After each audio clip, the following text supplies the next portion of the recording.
Welcome back, all you Fabricans and Fleshbags, to the super, not funny show, Supercast.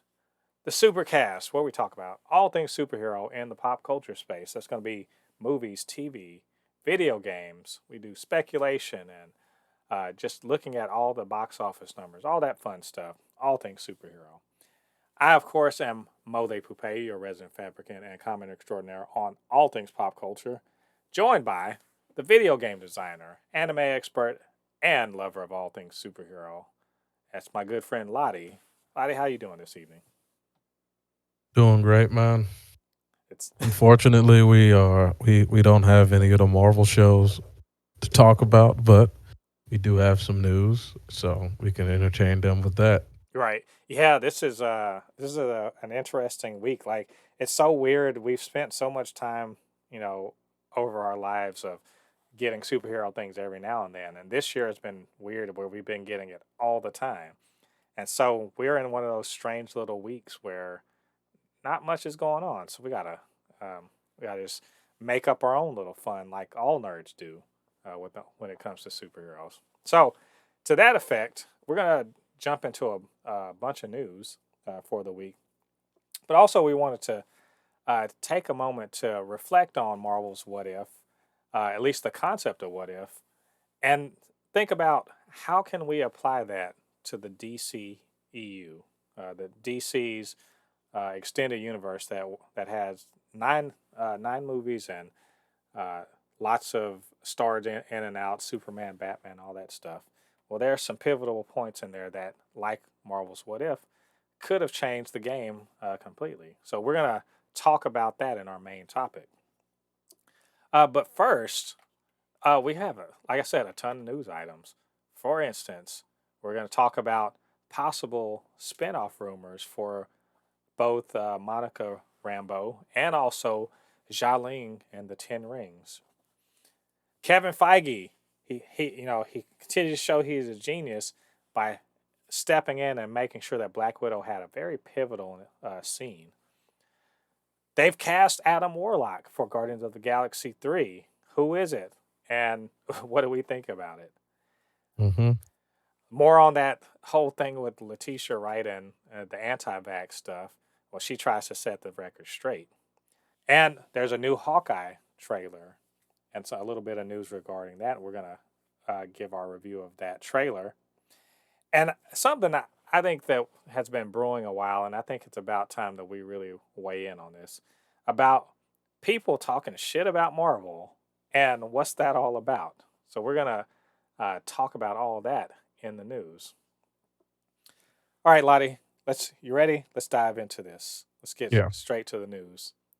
Um, we loved we loved Shang-Chi and the Ten Rings, Jennifer and I, and we also loved WandaVision. And I know, we both had a good time with WandaVision, especially with all of the implications of it.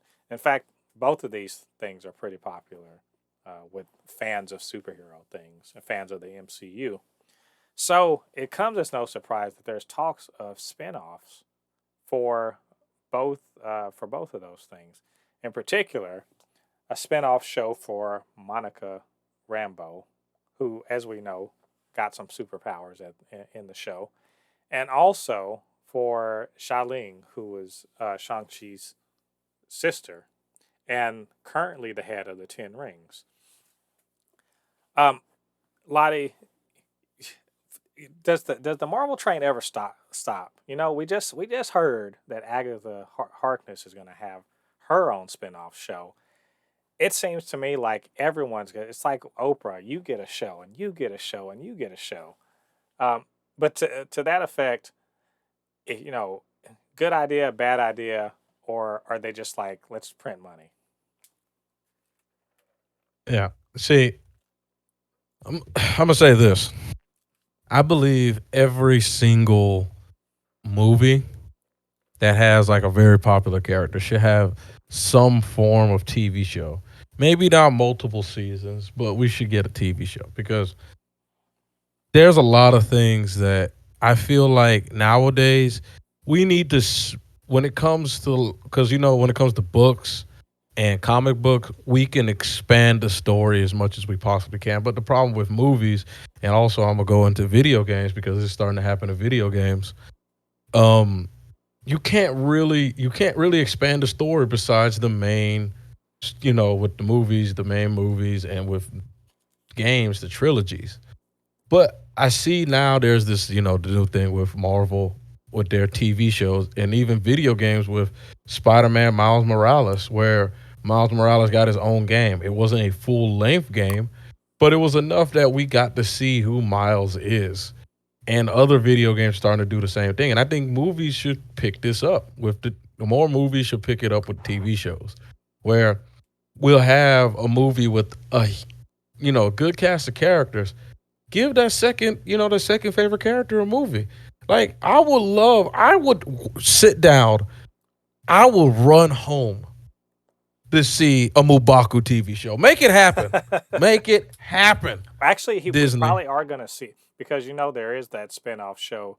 They're tentatively calling it the World of Wakanda, but it's going to be something like that. And we've heard that they're working on it. Uh, that they are, I don't know if it's going to be about him in particular, or if it's going to be about the Dora. But there is that one in place. So, but I see what you're saying. Like any reasonably popular movie, or even show in this case, so WandaVision, that spawns new characters or characters that, maybe are on the side supporting, maybe they can carry their own TV show. And honestly, I'm like, what's the downside here? Everyone, like, the Marvel train is running full steam ahead right now. And the thing is that it's a train that's got so much momentum that every time they add a new car at the end of the train, it still doesn't slow down, you know? In fact, it's speeding up because people are like, I want more Marvel stuff. Well, like, do you remember when we were watching WandaVision and we were talking about, people sort of fans clamoring for a what I forget the Darcy and Jimmy Woo X Hmm. Files type show, and it's something that you didn't know you wanted until you think about it. You're like, yeah, I'd watch that. Like X Files in the MCU with two characters that I really like. Well, hell yeah. Yeah. And so I'm pretty sure this is going to keep happening until people just don't want to watch this stuff anymore. And but it does raise a question though, like how far can they push this? Because if you think about it, Disney's in a position, they're in a pretty nice position where they have Marvel and they have Star Wars. But one thing that they don't do? They never run Star Wars and Marvel at the same time, ever. Yeah. They're always staggering them. And that's why the scheduling at the end of the year, the Book of Boba Fett is literally it's gonna air on the 29th of December, and Hawkeye will be done. So the more TV shows they add for either one of these properties, the harder it is to schedule them without stepping on each other's toes. So it does, raise the question like what's too much, or what's the maximum capacity they can have. But as apparently we haven't reached it yet. I really like Monica and I really like Xialing, so hell yeah, bring it on. Let's see more of this. I I am not ready. I'm not done with Marvel. Marvel's. I'm not tired of them yet. No. Let's continue to talk about Marvel because again, this is the Marvel Shieldcast, and we talk about all Marvel all the time. Um, so you and I think we both have a ton of respect for Kevin Feige. Would you say that's true? Yes. Like That, just that's a very huge understatement, but yes. yeah. I mean, just let's just say all hell, Kevin Feige. May the sun eternally shine on his house. Um, because So he this can stay up and make more Marvel yes, ideas. yes. And which is why we're just like this guy knows what the hell he's talking about. Of course he does. If y'all don't know his resume, dude has literally worked on almost every Marvel movie that exists. And I'm not talking about MCU. I'm talking about anything that had a Marvel studio or Marvel logo on it. You know, going way back to the first X-Men, not the Blades. He didn't work on those, but he worked on the X-Men movie, all of the X-Men movies, and he worked on the Spider-Man movies. This guy, like, he knows what the fuck he's talking about. He worked on some real shitty movies too, like the Fantastic Four ones. But the point is, the guy knows what he's talking about. And just to reiterate that, so no one questions this guy's decision making. Let's talk about Black Widow, and in particular, in my opinion, the best scene in the entire movie, the absolute best scene in the entire movie, which was the dining room scene where where you have Natasha sitting down with her, her spy family, I guess you could call it, Red Guardian and Yelena, and I think I forget the other one's name. I can't remember her name, but whatever her adopted mom, and it's the best scene by far in the entire movie. In a movie that has lots of ass kicking and everything, but them sitting down and sort of reconnecting, that was my favorite thing. And Kevin Feige had to fight. He had to fight the director and Scarlett Johansson to keep them from cutting that out of the movie. Yep. So, remember, Scarlett Johansson. She's one of the major movers and shakers behind that movie getting made, and the director. They were like, we got to cut for time, so no one's gonna want to watch this. And he's like, nope, you got to keep it in there. And oh, I'll be damned, he was absolutely right. And so the reason why I want to talk about this is to just not just to give not to give Kevin Feige a sloppy blowjob because he's so good at his job. It's not that. It's really more to sort of underscore how important he is to Marvel Studios. Like, I honestly don't think Marvel Studios works or would have worked without him there. Not to say that other people aren't important, but this guy, he's the man for a reason. So I just want to know who was the idiot that said that scene should be cut out. That's one of the best scenes of the whole damn movie. The director, and again, Scarlett Yeah, Johansson, they're trying to cut for time. I get it. When man, when you're editing, a director, you get a ton of footage, and then you got to make there's a other movie parts. out of it. There's other parts of that movie that could have been cut out. Oh no, Besides no that, doubt. there, there's there's other. there's definitely other bits in there that aren't as strong, but that is like, if you want to say that's the heart of the movie, that's the heart of the movie right there. Yeah, like there. I can't like one. I had one in my mind and it disappeared. But yeah, that part I thought could have easily been cut out of that movie to save time. Nah, you don't cut out one of the best scenes. Like no. Yeah, and this isn't a slight against the director or against Scarlett Johansson. I understand, trying to, if you feel like, well, I don't see where, this seems like a long scene and doesn't necessarily build towards the end, but he's got the right sensibility, I think. This, And it this is just like taking out real quick. This is like taking out that bad movie Iron Man 2, the part where Iron Man is standing in that is sitting in that donut eating donuts. It's like taking that part out of the movie. That is one of the few iconic parts of that movie, and you remove that. Like, can you imagine? yeah, I know, I get what you're saying. Like, to me, again, we're not trying to blow him, just trying to underscore like how important this guy is. Um, and sort of related, and I didn't mention this in upfront, but sort of related is, um, so his immediate boss at Disney is retiring. His immediate boss, the guy that's in charge of all filmmaking at Disney, is retiring. And I can't lie, I was a little, I don't want to say freaked out, but I was a little like, oh, this could be bad, because the guy that's the layer of insulation between Kevin Feige and the CEO is just about to leave.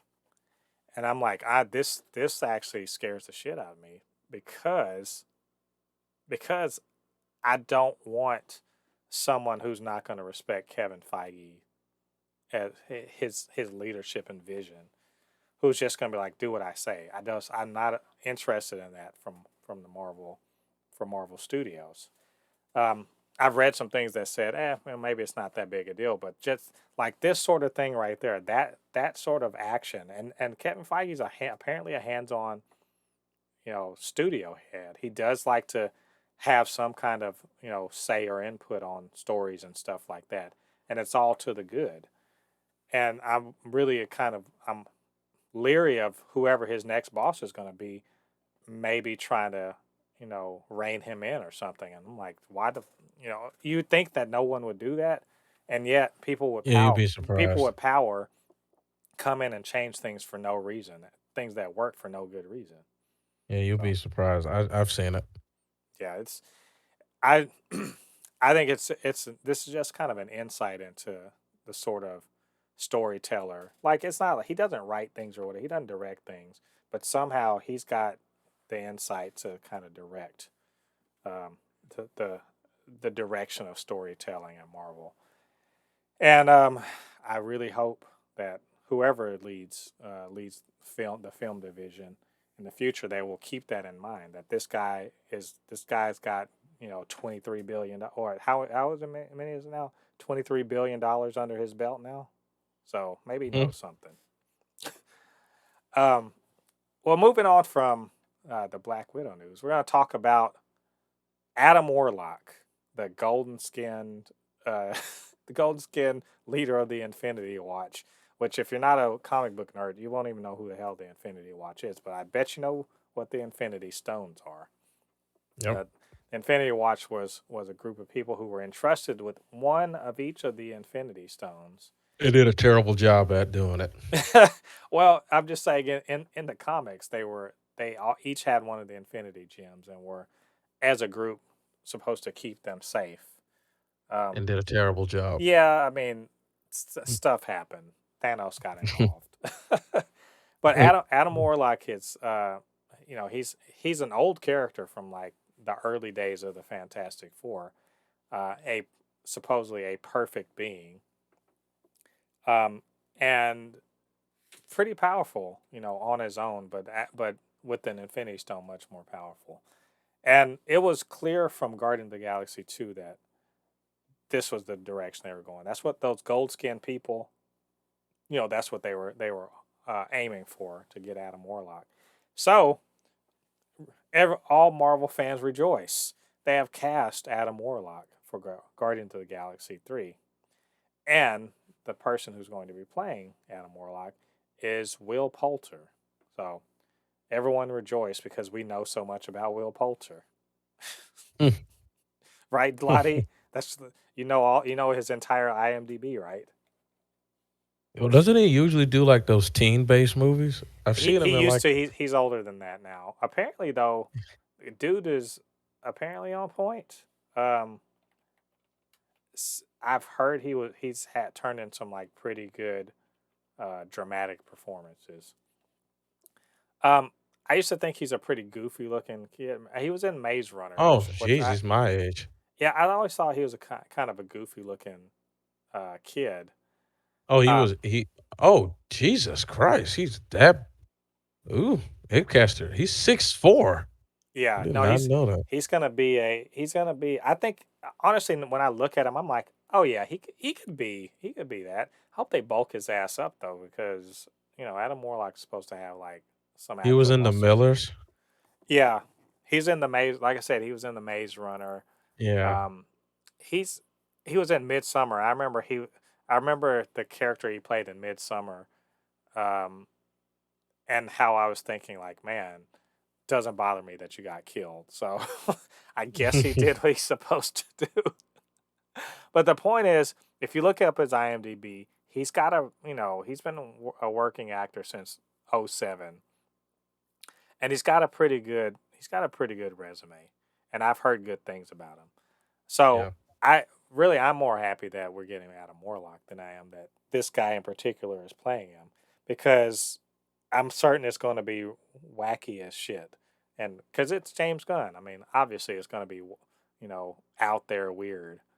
Um, and so I don't know if he's Adam Warlock, is he going to be a good guy or bad guy? Because Adam Warlock is generally speaking a good guy, but that doesn't mean that he'll be, start off as that. And also, I hope there's like a pissing contest between him and what's it called? and Quill, Star Lord. Yes. There should be a pissing contest between the both of them. yeah, and to really It question just like, it just feels right, doesn't it? yeah, like, and Adam Warlock, I wonder if he's going, if without the Infinity Stones, what's the point? I'm pretty sure he's going to be the agent of the revenge for that group of gold skinned people against the Guardians. But I also wonder if they're going to bring in another aspect of Adam Warlock, which is his future self, which is evil, called the Magus, who figured in very prominently in the Infinity Gauntlet and Infinity War uh, comics from back in the 90s. So, Hmm. not sure, but it's very good. I think this is very good news to know that James Gunn is not just moving forward, but his plan all along to bring Adam Warlock is coming to fruition. So, as we learn more about this and hopefully get some good pictures of from the set, we will talk some more about Guardians 3. Um, let's talk about something not as fun. So, remember last week we were giving Letitia Wright the business for Yeah, for deservedly not so. for not knowing how to be quiet, like just not learning her lessons to keep her mouth closed. Because Disney dollars are the best dollars. That money spends, that money really spends well. And it seemed that she was, on set, sharing her anti-vaccination viewpoints and everything. And so we were wondering, like, oh man, are they going to recast, or what are they going to do about this woman, not wanting to be quiet? Well, you know what? Letitia Wright said, nope, I'm not going to stand for this slander. And she got onto Instagram and was like, I didn't say any of that stuff. I'm a professional. And she like quoted a Bible verse and all this other stuff. But she's insisting that those reports, which by weren't sourced to anyone in particular, they were kind of leaks or something from people that supposedly worked on the set. She's saying did not do it. Um, so Lottie, do you believe it that what she's N- saying? First of all, no, I don't believe it. I don't believe it in how can I say? I don't believe it in the 100% sense that I don't think she was going up to everybody and be like, hey, don't get the vaccine, don't get the vaccine.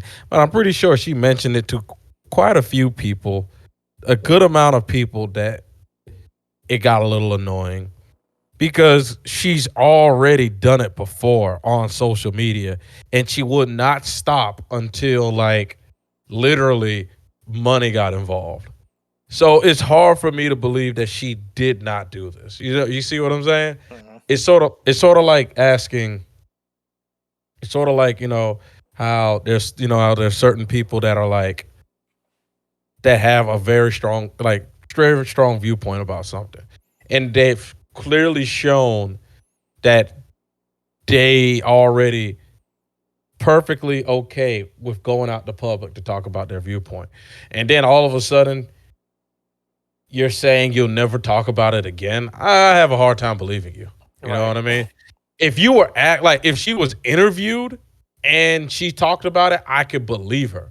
But this woman went on social media and was very avid, and she would not stop.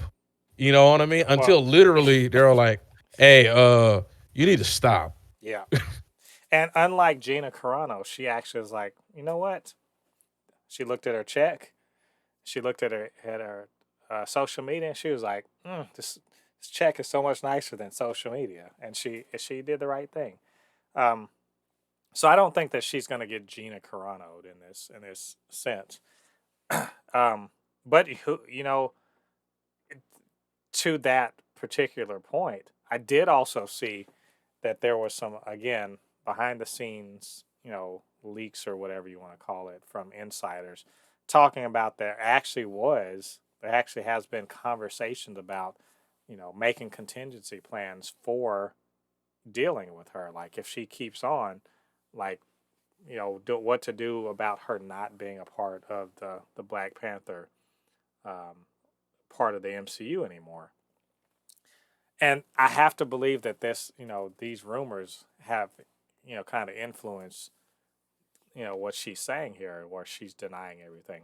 Which, I mean, again, it's anonymous sources, so denying it is not exactly the worst idea. Just to try to, indicate that maybe there's some dispute about what's being said, but she's got to have heard that this is going back to the people in charge that can fire her, and Mhm. had to be thinking like, this isn't good. Let me do something. I'll just say this. I don't believe or disbelieve because it's different. The sources aren't good. All I'll say is whether or not she did say something, the rumors going around, that's disruptive, and Marvel's not into that, and so I'm sure that they are trying. They're like, hey, let's just get it back. Dial all this stuff back so we can get back to work. So, um, I'm gonna keep an eye out on this. I'm interested in this now, only in the sense that she might be fucking on my favorite part of the MCU. So, if she is, she gotta go. She gotta go. We can't be having anti-vaxxers in Wakanda. No, no thanks. Uh, yeah. So, all right, moving on. Uh, I I'm moving on. Where I wanted to talk about the new Hawkeye trailer, which let's just say it's more of a continuation of the previous trailer, but we did get a little bit more, newer footage, a little bit better context about the show, and also they said at the end of the trailer that not one but two episodes are going to drop on the day before Thanksgiving, November 24th, on Disney Plus. Um, Lottie, what did you think about this trailer? And just how excited are you now that you've seen the trailer and know that you're going to get two episodes on the first day it drops? So see, I'm gonna say this. One of the things that I love about the holiday season growing up is that there was always something that I could look back upon that I was just like, I did that during the holidays. You know, there's just certain things that I connect to with the holidays. One of the things I connect to, you're gonna probably look at me strange, is I connect Sonic Adventure to Christmas for some reason, because I Sonic know Adventure why. came out.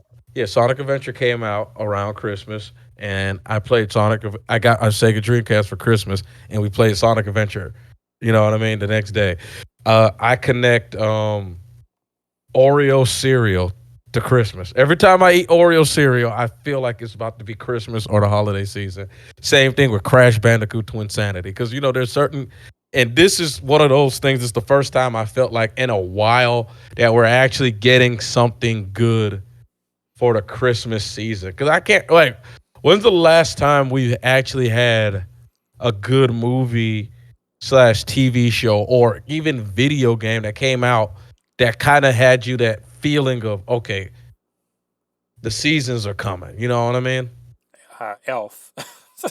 Elf is my It's is mine. Yeah. it's been a while, man. It's Yeah. really been a while. Like I'm trying to think of, like, don't get me wrong. There's been video games that came out around that time, cyber trash, but that came out around Christmas, but they didn't really give you that Christmas feel.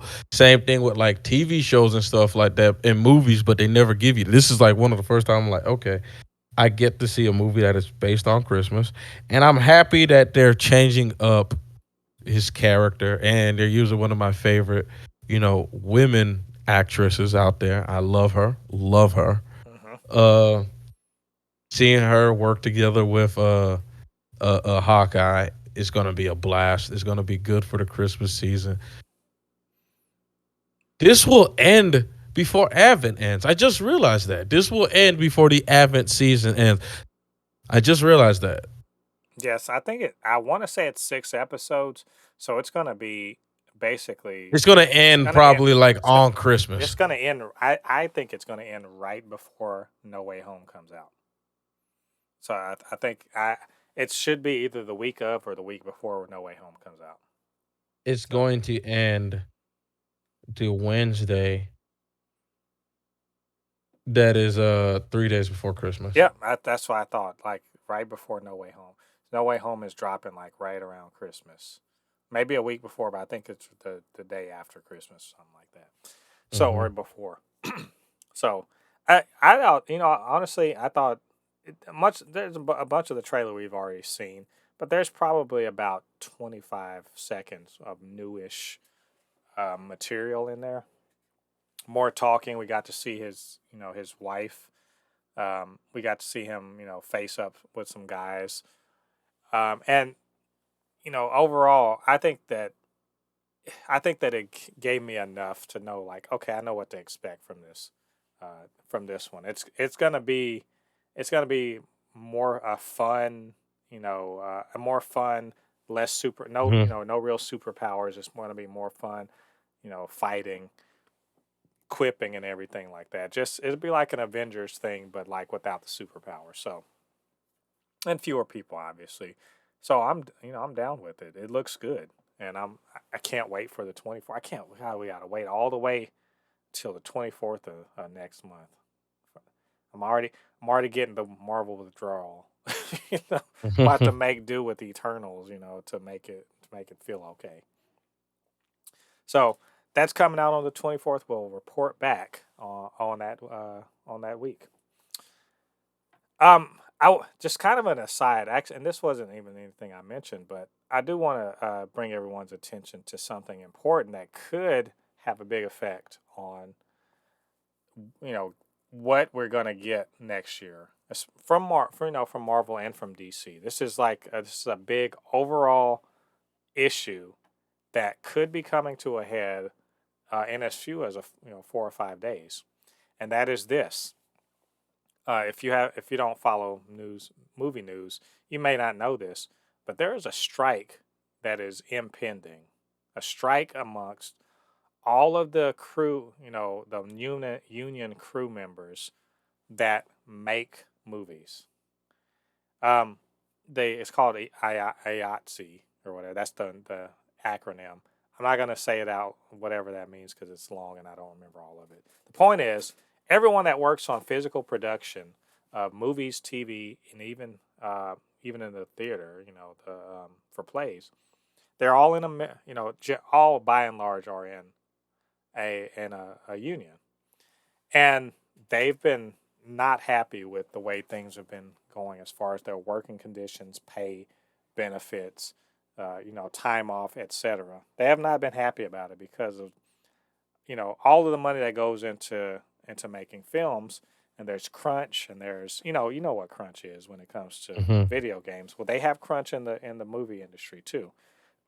People working 14, 16-hour days, uh, very few breaks, um, and having to get up and come back to work the next day, even though they got off at 2 a.m. Get what I'm saying? Like a bunch of bullshit that is all about money, and they have a beef with the Producers Guild, and what it essentially boils down to is that they want to renegotiate the contract so that pay is better, guaranteed time off is better, working conditions are better, all that stuff, right? And so far, it looks like the Producers Guild and the IATSE, they have not come to an agreement yet. And they like a week and a half ago, the members of the union authorized the leaders of the union to call a strike, and kind of to show that they mean business. And they set a deadline of Monday to get a deal done, or they're going to strike. And the strike means that everywhere in America, because this union exists everywhere. Um, if there are films, TV shows, whatever that have union people on them, those people are not going to come to work. So essentially, all of the production hubs in America are going to go silent, and that means that until they resolve this problem with the Producers Guild, nothing is being made, and that like things that are in production right now will finish, and anything that hadn't started yet is not going to get made, which could mean however many months delay until we actually see when we were originally going to see it versus when we're actually going to see it. I'm talking about, I think not Black Panther because they're filming now, but I'm talking about the Marvels. I'm talking about um, uh, all the Marvel TV shows, even the DC stuff like Static Shock and Batgirl. All these things that they're starting to work on, they haven't started filming yet. All of these things, anything that hadn't started filming that maybe was going to appear next year or early 2023, like Guardians of the Galaxy, that until they resolve this, not going to get shot. And that I bring all this up because you know we all love this stuff, but there's a business that's at hand, and also there are real people's lives that are going on, and that could very well mean that this stuff we love won't arrive when we want it to. Um, so I got a little bit more to say about it than that, but Lottie, I mean, I didn't know. I don't know if you even were aware of this, but now you are. What's your take? I'm always down with the cause. I'm always down with the workers, man. This has some. There's all. I feel like there has to be a breaking point when it comes to people who work for these big time companies. And these big time companies, you just and it's like they're not even asking for much, but these big time companies, they're so stuck in their ways of they want to make profit and not give any of it back, that they're just like, yeah, whatever. And listen, I love my movies, I love this stuff, but hey, if you're not being treated right, fight for it. And I'm down with you. Because it's like the same thing. I love my video games, but if I found out that Sony is treating their studios poorly and they want to strike, I'm down with that. I'm down with those companies. I'm not gonna sit here and be like, just shut up and make games. I'm gonna be like, hey man, these people want these people want they want to go home to see their wives. They want to, you know what I mean? Let them have a life. Let them give them some days off. Give them some paid days off, sick days. Not as much crunch. You know what I mean? Because I feel like with the movie industry, I feel like more and more people are okay with movies not coming out as quickly, you know what I mean, anymore. I'm not saying it'll take 5 years to make a movie, but I don't think people are like we want to see a movie every year or every 2 years. We're okay with, oh, we might not get a sequel of this movie for a little while. You know what I mean? We're okay with that because there's other ways to satisfy our entertainment when it comes to movies and stuff like that. Video games, on the other hand, they're very, when it comes to video games, people, they want their video games as quickly as possible because that's just, it's different. But I feel like, yeah, man, let them have their time off. Let them have this. Let them, I mean, I just don't see. The thing about it is, man, I'm just one of those people. Maybe there's people out there that have different views than me, but I just see it that if I was a rich man, I'm just being honest. If I was a rich man, I wouldn't care. Like if somebody came up to me and that was working for me, did great work for me, and they were like, hey boss, I would like to get 3 days off. Is that possible? Of course. You've done so great for us. Do it. Yeah, go ahead. Have fun. Yeah, if You only know? if only it were that easy, but there's a lot of money involved, and Oh, I know. you Yeah. know It's like there's some realities to the way things are produced. Like most people don't realize that movies aren't financed by money in the pockets of the studios, but instead they borrow money to Yeah. they borrow money to make movies, and then they have a payment plan to pay it back, and they pay interest on that until it's paid back. And so it's all calculated down to the dollar and the minute, like how much money per day, how much money do you have, how many days do you have, how can you get the most out of the time you spend filming.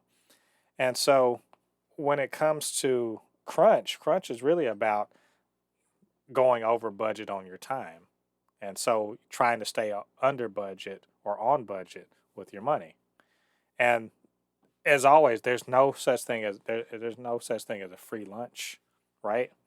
And there's no the savings aren't free. What the savings are being, where the savings are coming from is the personal lives of the people working on these things. And I can already hear people say like, "What are you complaining about? You get to work in Hollywood, you work on movies. It's still a damn job. It's still a job Yeah. where you got to show up, and their idea of a normal workday isn't 8 hours. It's 12. It's not 8. It's 12. So keep that in mind. 12 hours from when you show up at work until you clock out. At the end of the day, you still got to go home, right? You still got to go to leave from where the studio is or the set is, go home, try to have a life, and then come back the next day for 12 more hours.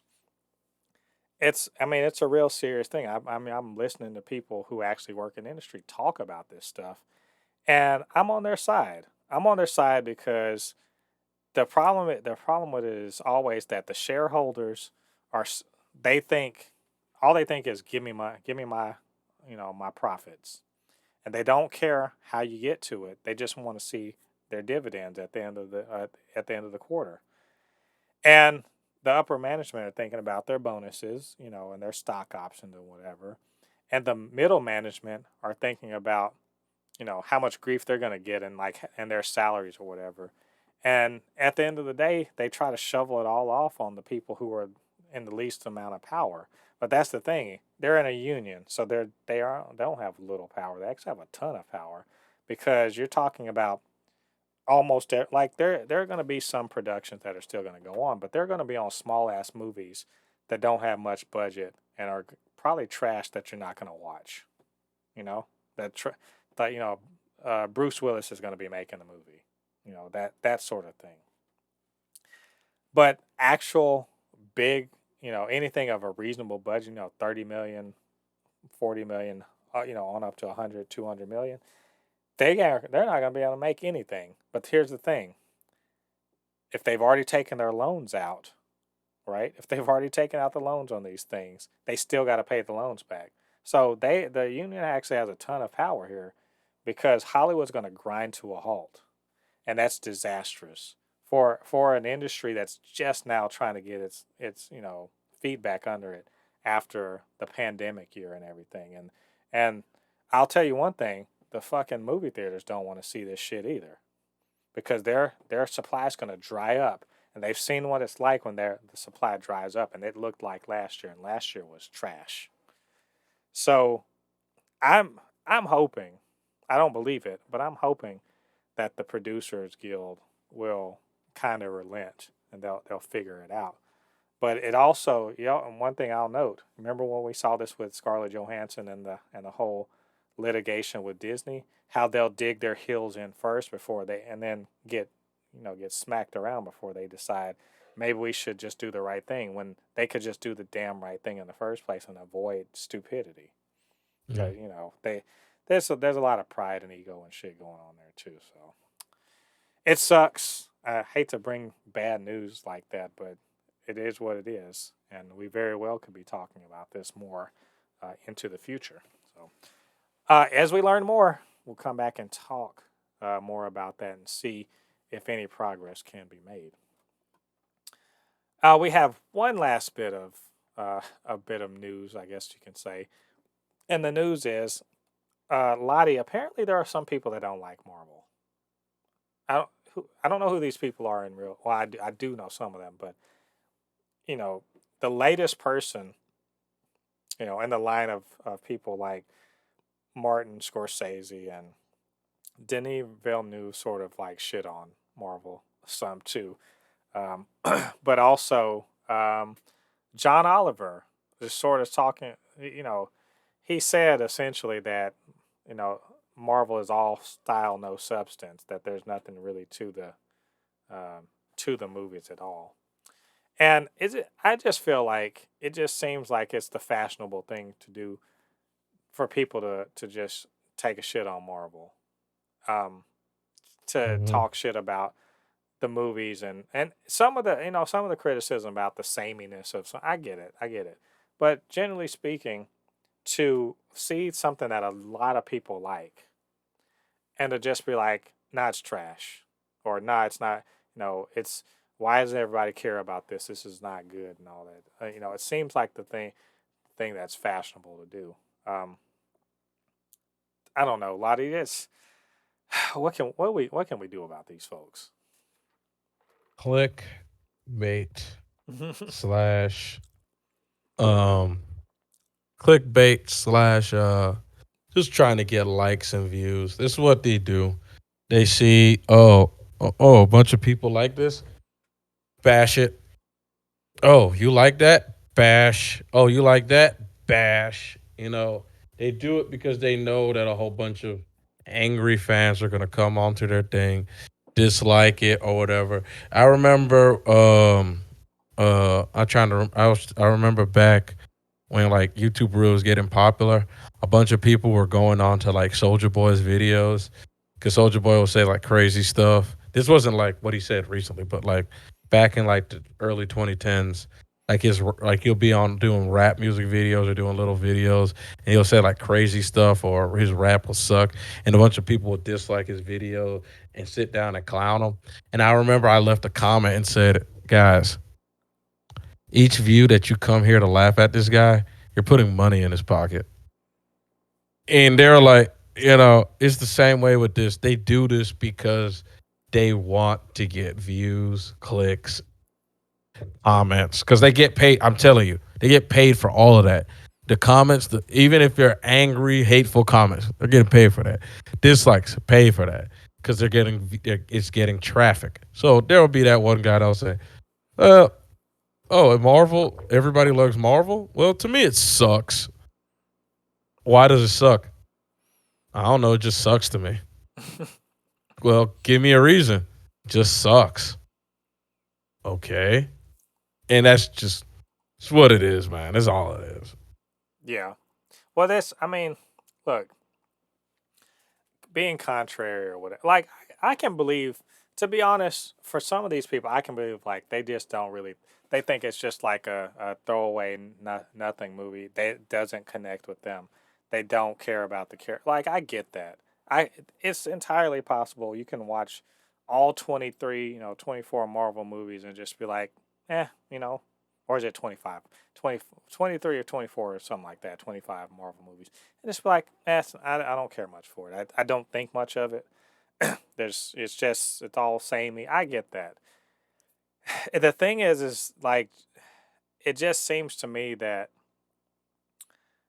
sometimes it just feels like it's sort of contrarianism. You're being contrary because a lot of people like something, you know, Yeah. or you don't quite get it, so you're just like, you know, you want to, especially if you have a platform like a TV show.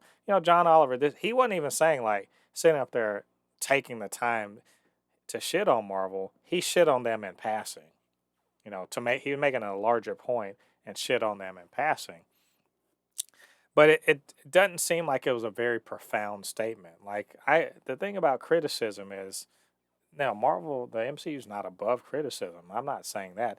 My thing is if you're gonna have criticism, actually have criticism. Sit there and explain yourself. If you're gonna say, "Oh, Marvel movies suck," well, that doesn't tell me anything. You've kind of drove by and threw something out the window and then moved on. And I want to know what you mean by that. because I don't agree with you. Maybe you got some insight that I'm not aware of. And it just seemed like you said, it's a cheap way to get attention, and it's Yeah. not. There's nothing interesting about that. Fox News excels at that shit of sort of doing a drive-by, you know, shitting on something and then, you know, getting reactions and stuff like that. Our ex-president, he was notorious for that shit, and Yeah. Like, it's pretty lame ass, to be honest. yeah, You got I remember may his soul rest in peace. I remember like a couple of days after Kobe passed away, they were doing an article about Fox News was doing an interview about, oh, Kobe was doing this to women. And I was just like, my goodness, do these people not have souls?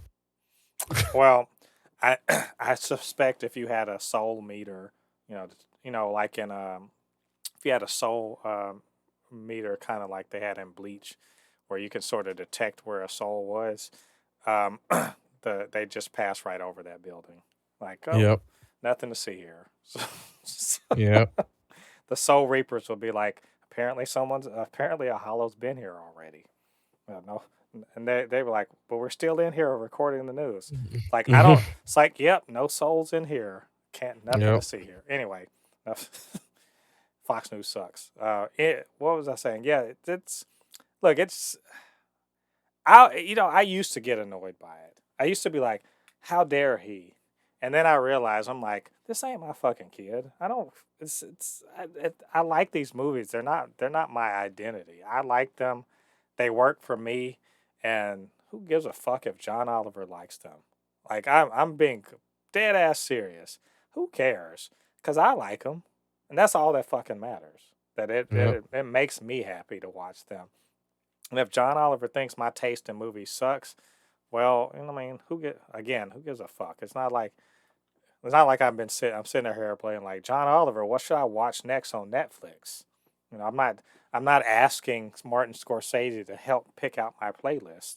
It doesn't matter. Like I think that's the problem with our discourse nowadays, is that we got to sit here and fucking take sides on stuff and just, we get so wrapped up in all of these things that do not matter. Like, I love the MCU. It is make believe and has zero effect on my actual day to day life, right? Yep. So if someone hates Black Panther and they give a stupid reason for it, I can be like, that's a stupid reason, and and then move on with my life, because someone hating on Black Panther doesn't make me like it less.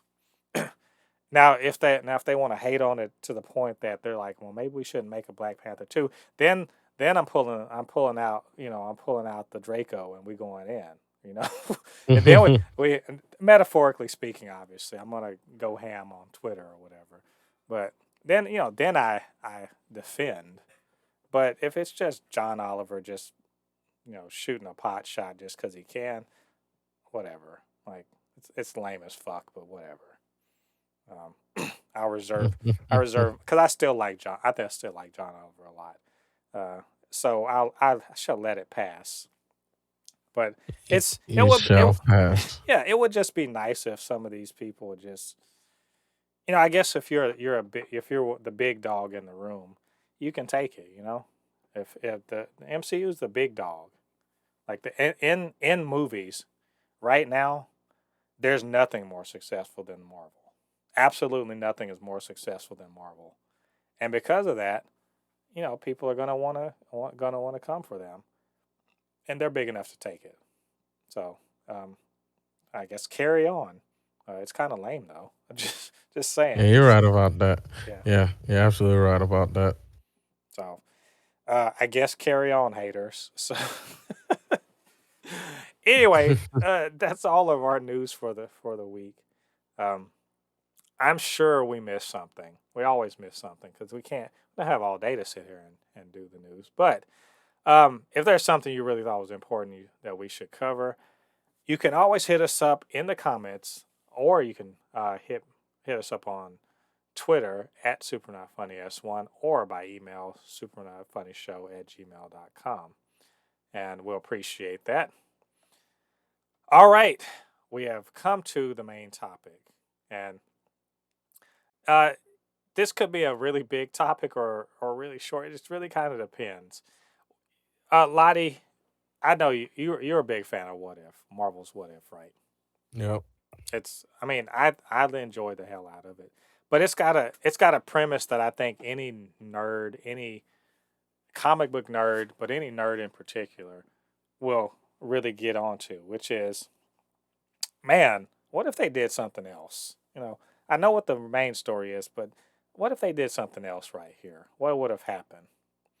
And so, we were sort of talking earlier in the week, like, you know, what what if they did this with the DC universe, which is kind of a hard thing to talk about.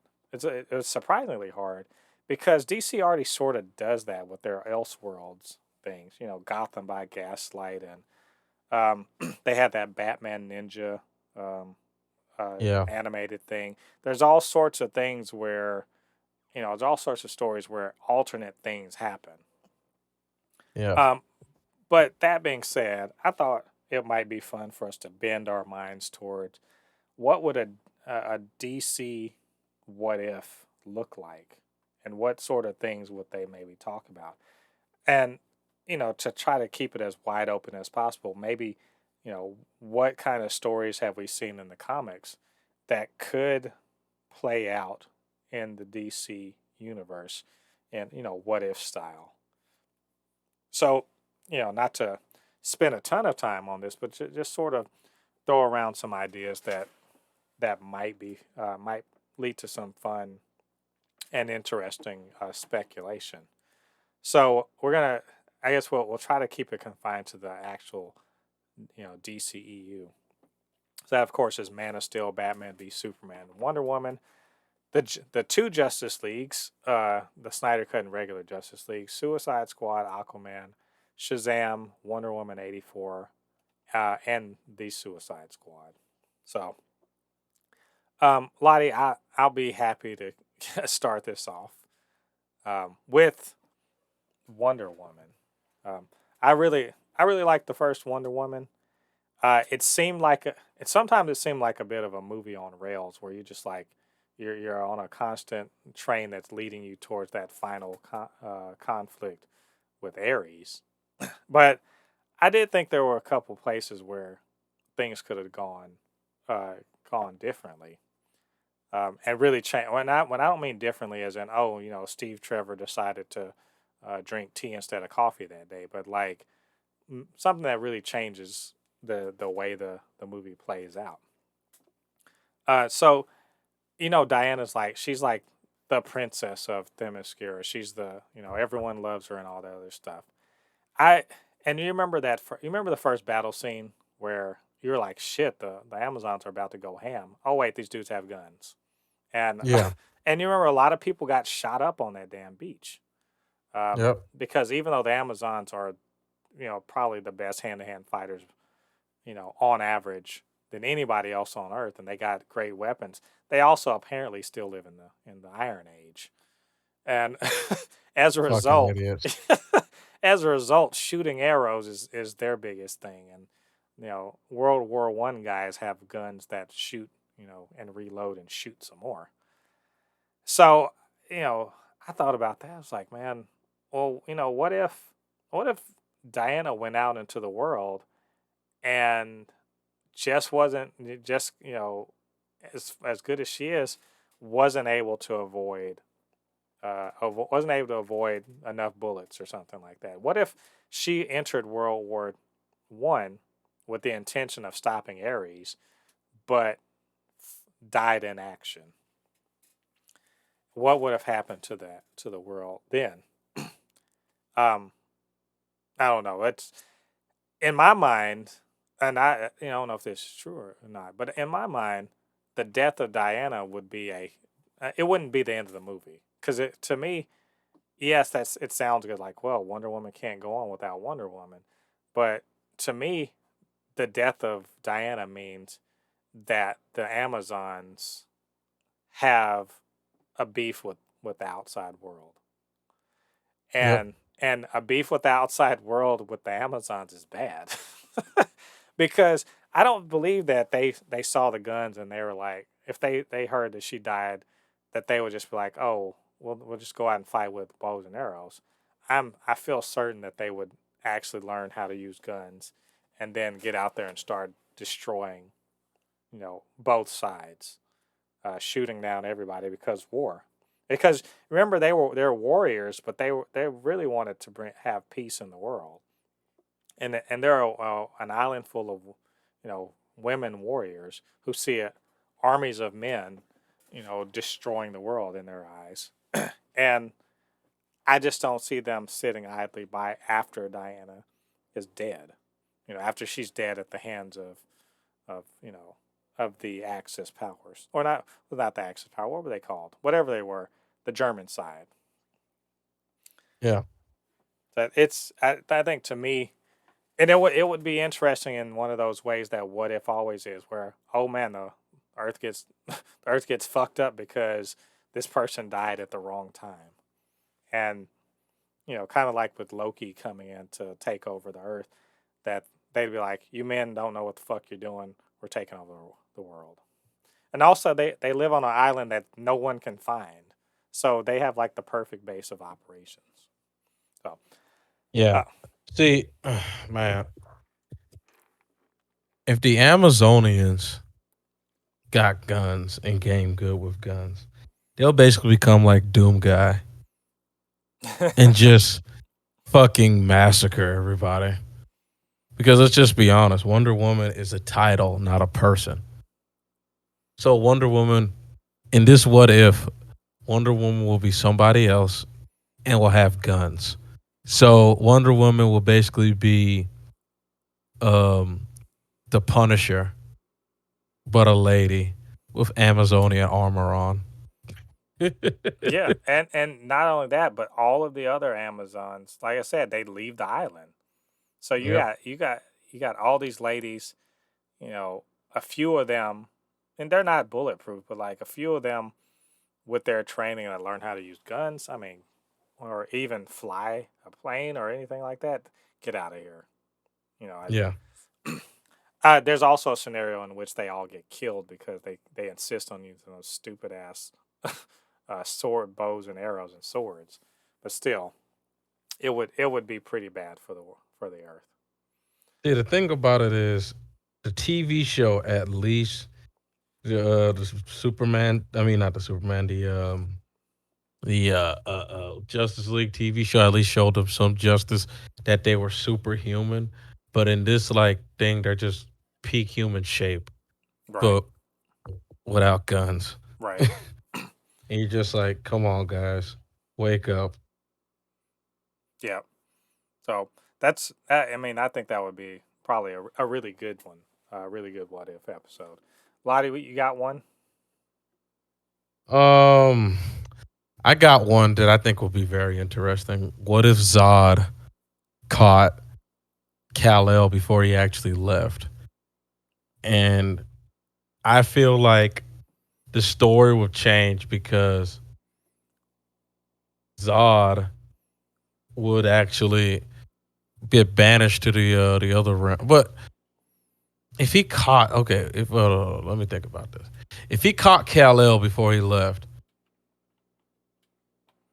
wouldn't they just try to send him off again before the place blew up?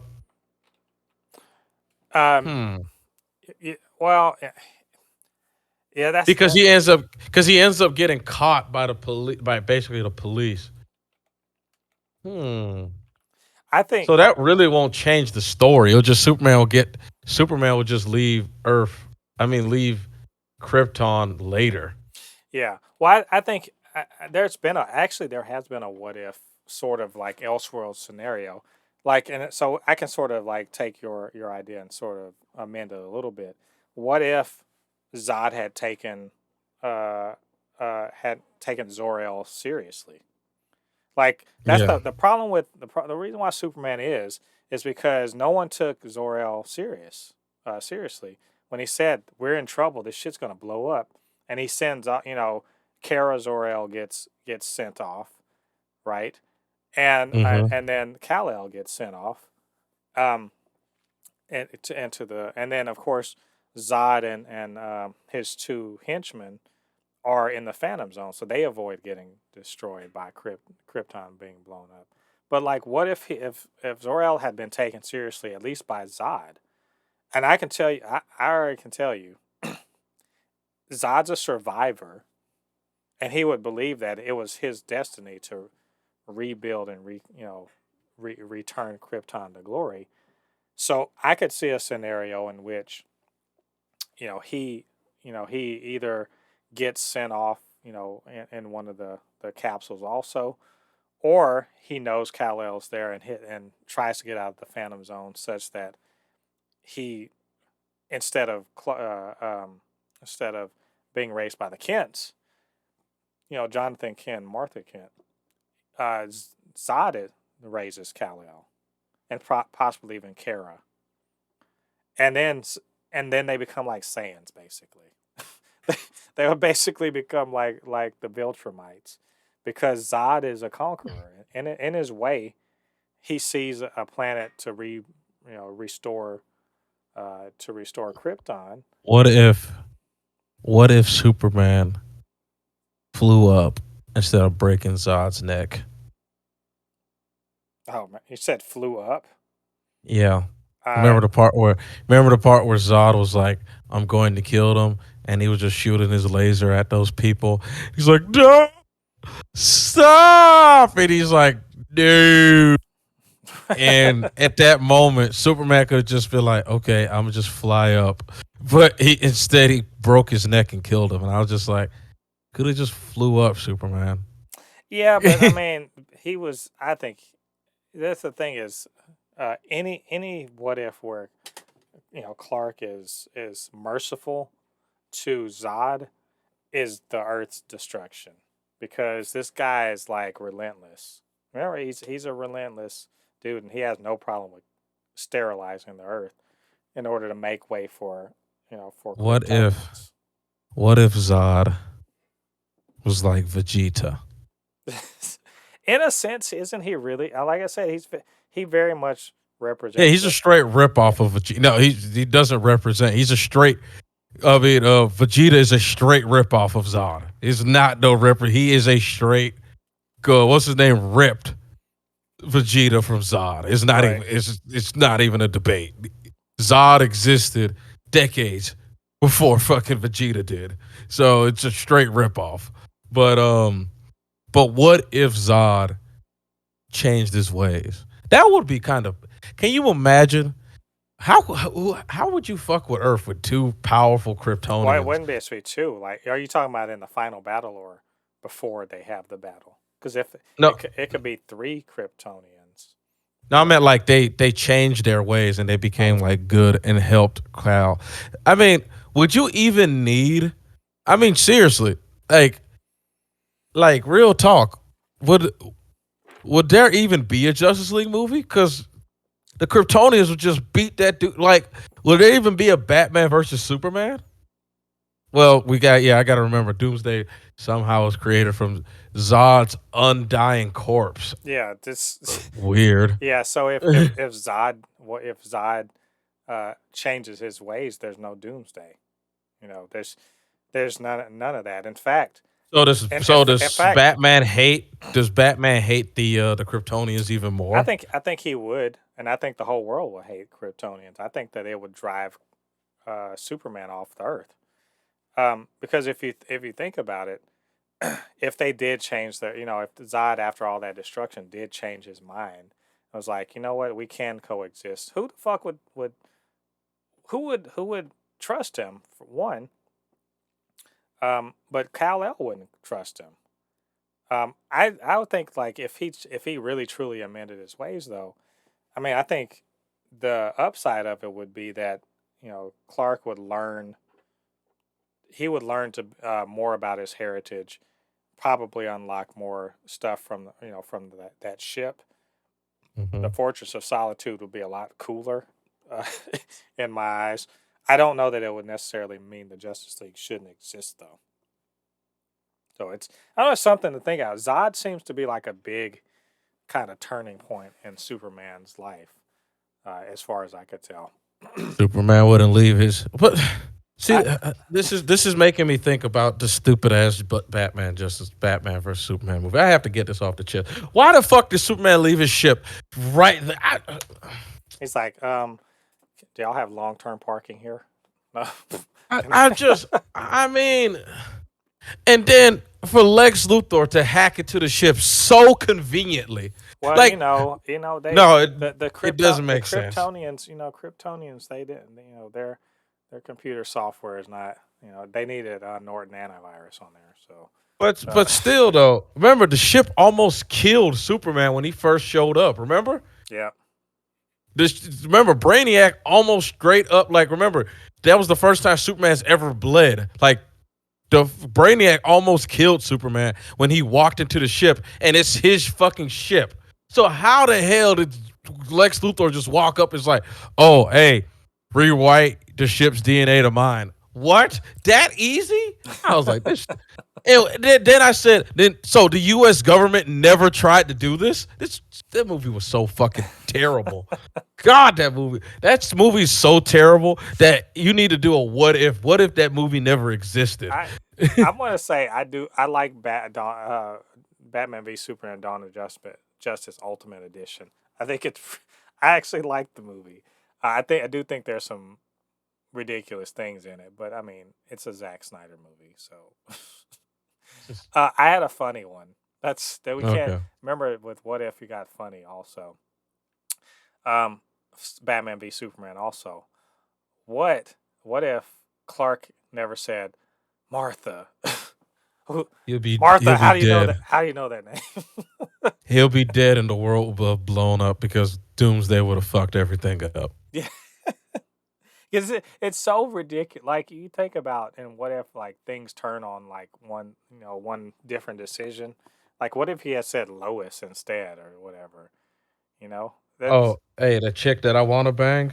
How do you know her? it's like, oh, Lois Lane. I got her a few times. Like then that next thing you know, Superman's lasering him in half. How dare you touch my woman? Let's just be honest. Superman was holding the hell back in that fight. Well, yeah, he was, but until Batman pulled out the ace. Fuck I your Batman. Just talk to him. Like, you know what was one of my favorite parts of the movie with Alfred? Like, it's like Alfred was the audience. Why don't you just go talk to him? No, if there's even a 0.0000001% chance that he's evil, I cannot allow that to happen. Wait. So you're telling me if he's not Jesus Christ, if he's not Jesus Christ, he's a threat to the whole entire world? Hmm. Yeah. Okay, okay, Batman. So you're not a threat. You blew up a whole fucking dock just to get drug dealers. You hypocritical bastard. This man blew up. What's it called? Dock. Superman had every right to say, "What the fuck are you doing? These are just drug dealers, you dumbass." You blew up a whole dock to chase drug dealers. Give Batman. he, Batman was just a giant hypocrite that whole entire fucking Batman's like, movie. but he's an alien that knocked over my building. I don't like it. So yeah. I had another one. From Justice League. So about what if Silas Stone hadn't used the Motherbox to save Vic's life? So which essentially means what if Vic never became a cyborg? I contend that this is one of those what ifs where the world ends horribly because Cyborg was so damn important to Justice League. Like you can't take Cyborg out of Justice League and have it end well. It's like just not possible. He is instrumental in locating the other mother boxes. He is instrumental in fighting against all of these things. I mean, he's their conduit, if you will, towards actually dealing with the problem. Hmm. And and I don't see how you can actually have Justice League come to a peaceful conclusion if he doesn't exist. Yeah, I agree. I mean, what's his name? Could the Flash do some epic stuff and punch Darkseid into an oblivion? I mean, I mean, he couldn't I'm do it. trying. He couldn't do it to. I'm He couldn't do it to fucking Superman. So I doubt it. well in that moment. Flash did something that I don't think even that Superman. Like I feel like this. Flash in that movie in the Snyder cut. If we go by the Josh Whedon, no. But Snyder cut's Flash is way more powerful than Superman. Way more powerful than Superman. Because he literally rewrote time with his feet. Superman, this the Superman we know cannot do that. You know what I mean? He was holding back, clearly holding back against Superman in the square. If he wanted to, he could probably turn Superman into dust. Straight up. Right. Straight up turn Superman into dust. This Snyder cut Flash. Could that Flash give could at least prevent the whole like thing from blowing up and rewrite that history where it can't. You know what I mean? Like I'm trying to think. The only way that this could possibly happen is if Flash could do something to stop that explosion from ever happening. And he needed what's his name to stop it. He'll have to go further beyond his limit or something like that. Because after he did that, he was exhausted. Right. You know what I mean? So I'm thinking, like maybe I agree. I agree. More likely than not, if this was like if there was Victor Stone didn't if Cyborg was not in this movie, there's probably a 95% chance reality just the whole world just ends. Flash might survive because he can just move fast enough where it doesn't affect him, but everybody else is gone. Yeah. Flash will probably have to go back in time and probably cause Cyborg to exist. He caused that crash. That's the reason why there was that crash. You don't know. Hey, hold up now. Damn, you did actually. How do we know that didn't happen? Because remember, we know Flash technically did go back in time. How do we know he didn't just? I'm sorry, Victor. Boom. Yeah. Like it has to happen. So basically, it's like Flashpoint, but not. You know, which Flashpoint is actually now I think about it, that's actually basically what we're going to get in the Flash. That's going to be sort of their what if, uh, their entry of what if or else worlds into the DCEU. I got a few more. Another humorous one. Um, well, semi. But it's more of an observation of what the hell was. Well, what if the Atlanteans and Amazons actually, took real measures to keep the mother boxes safe? Um, Mhm. it was a really cool sequence in the Snyder cut, the way they defended the mother box, but it was dumb as hell. Like Steppenwolf is like mowing motherfuckers down, and he escapes from their trap or whatever. And I'm like, come on, y'all. Y'all fought these guys like how many thousands of years ago? So this is so long ago that Zeus was still kicking around on the earth and everything. It's And just I just don't understand why on earth is this y'all's solution? Hell, the Atlanteans they didn't even do that. Like literally they Mara just had left it. yeah They just Mara left it on the box of the exactly. damn. Mara had to literally try to defend it from Steppenwolf, and if it wasn't for Arthur coming to the rescue, Steppenwolf would have killed her. So I'm trying. Like I said, it's humorous, but also like, what the hell, y'all? Bad writing. Like remember they were like, how could it be that the mother box defended by men? Remember that they split them up. The Atlanteans got one, the Amazons got one, and men got one. And the one that supposedly the men would be the least able to keep it safe, and they actually were the ones that kept it safe. The Amazonians and the fucking Atlanteans dropped the ball. Like I didn't understand that. Like how could y'all Mhm. who Atlanteans superpowered, right? Yeah. Amazons maybe not superpowered but pretty badass. And that's your solution? Put it in a fucking stone room? Get out of here. Like It, in it, what way does that work? I this is why, like, this is one of the things that I look back and look at the writing. I mean, I won't even say writing. The whole like thing of the Atlanteans, like, I mean, not the Atlanteans, the Amazonians is kind of stupid in my opinion because you're a civilization that it was way more advanced than many other civilizations, but you just stayed primitive when you clearly know there's other technology out there. You Yeah. clearly know it. Well, to be fair It to them, they're stuck on an island and they don't really have contact outside there. But at some point, you might think to yourself, I mean, they're Greek. They're supposed to be Greek inspired or Greek inspired the Greeks.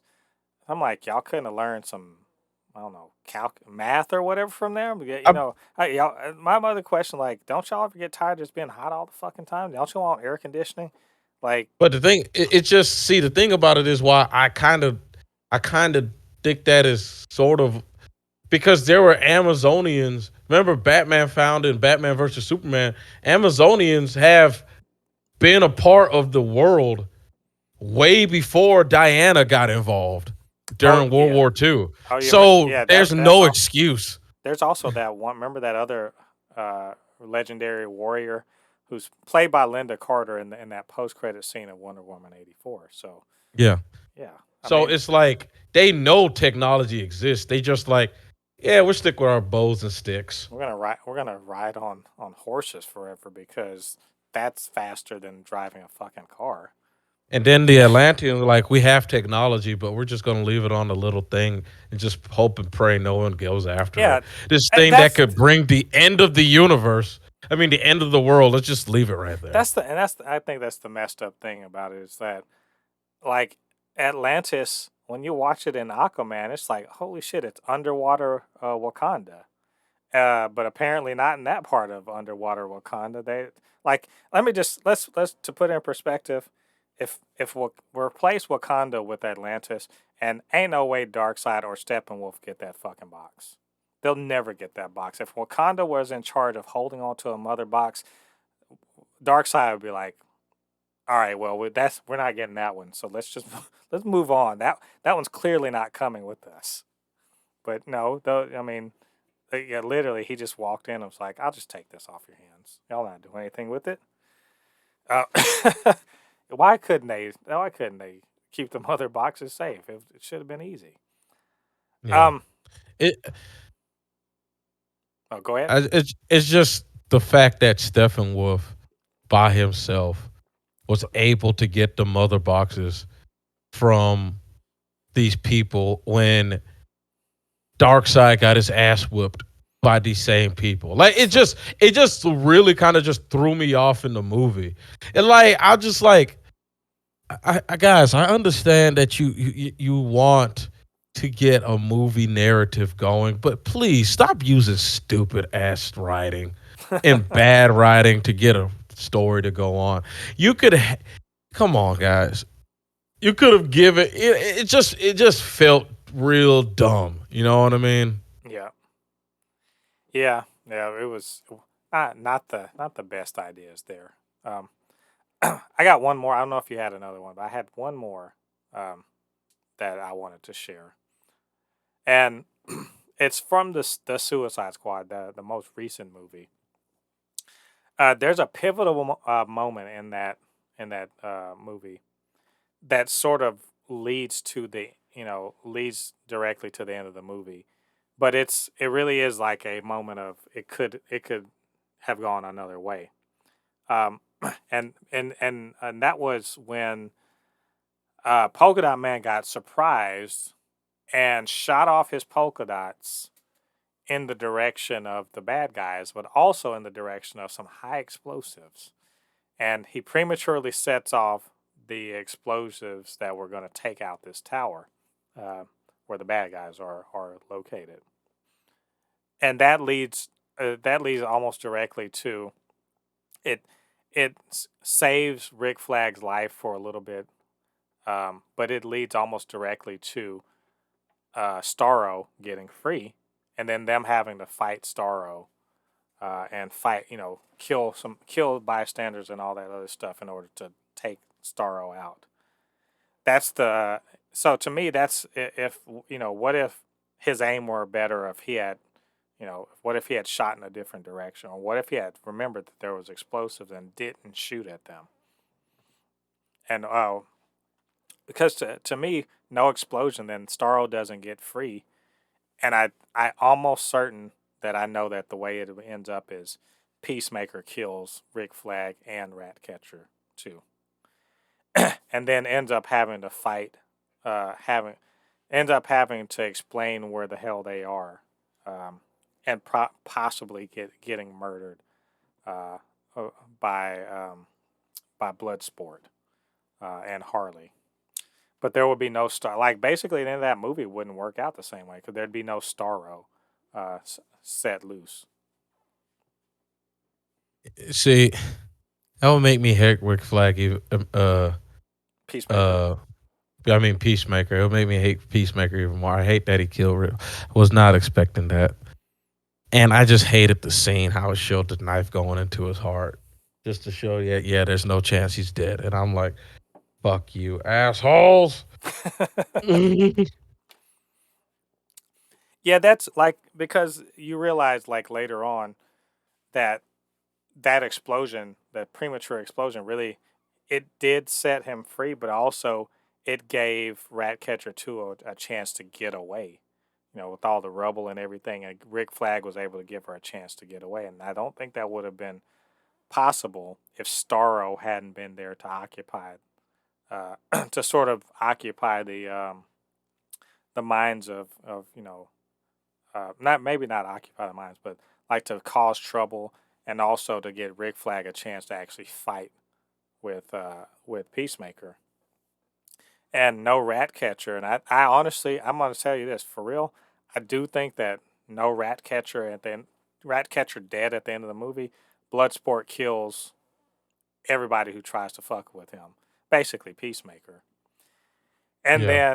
then abandons Corto Maltese to and just like fuck it. But Corto Maltese will be probably fine if they didn't, if they don't let Starro loose. But he definitely is gonna, and probably the whole team dies because he goes off script.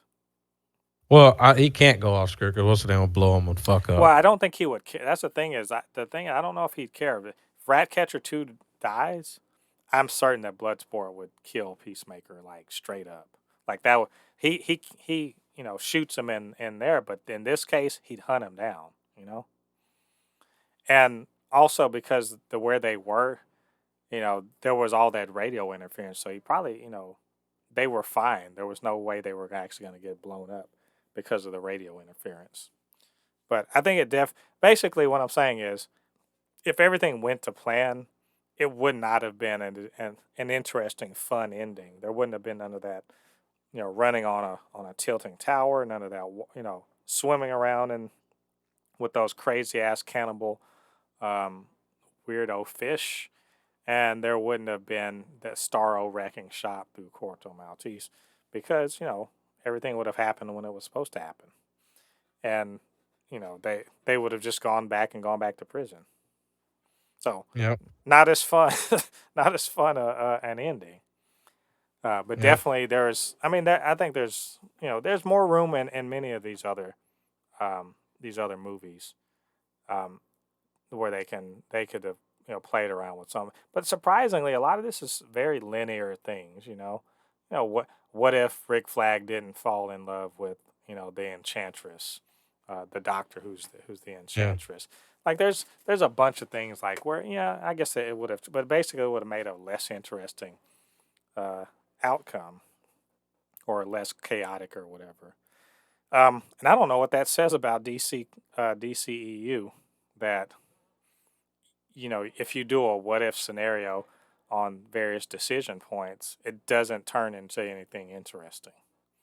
Yeah. Um, it's And also, yeah, this also could be because I'm just not good at this. I won't say it's not that you're not good at this. It's just like we could think of many ways of like I could think of a what if of something right now like the whole thing with Peggy Carter. It's just I immediately told you that because of Peggy Carter becoming that what's the name is going to become the Winter Soldier. I called it. You know what I mean? And it's just I could think of so many other different ones. Like what if uh I'm trying to think of another really good movie that I enjoyed from the MCU. Well, I mean, yeah, the thing is, I feel like the MCU is a lot more. There's a It's a lot lot that, more open, yeah, there's a lot you more, know. places where you could be like, they could have changed here, they could have changed there. Um, Like what if Loki didn't portray um didn't portray Thor in the second movie? Think about how much that will change the story because Hera will still be alive. right. Yeah, and I think, like I said, like in the DC, in the DC universe, like where are places where you could just, if you don't if you don't go one way, things change, drastically. I mean, there are a few of them. It's definitely, as I was saying before, this is just something that to have a, fun little bit of And nerd and speculation. and another part reason why the DC universe you can't really do it. It's not as expanded. Yeah, exactly. There's not as It's many places to really look and to say, go with. You know what I mean? We can't really because they haven't even introduced all the main. They haven't even introduced the main Justice League yet. Like the whole man. Where's the Green Lantern? Martian Manhunter was being a weirdo in the movie. We haven't really seen him.